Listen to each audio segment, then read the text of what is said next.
At IMC, we don't model sessions. We crash them. In the car world, the goal of a crash test dummy is to see the effect an altercation has on a passenger.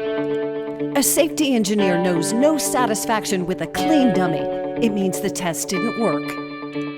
Likewise, if the end of the routine shows a perfectly coiffed, barely glowy trainer, speaking complete sentences with no hesitation, they modeled form, but they demonstrated no intensity. We prefer this training style for beginner students until they learn proper form. The crash test dummy is an advanced trainer or client very familiar with the method and machines and able to push themselves to intensity safely and effectively. Their goal is to demonstrate a real workout pushed to the near edge of their abilities, yet maintaining form.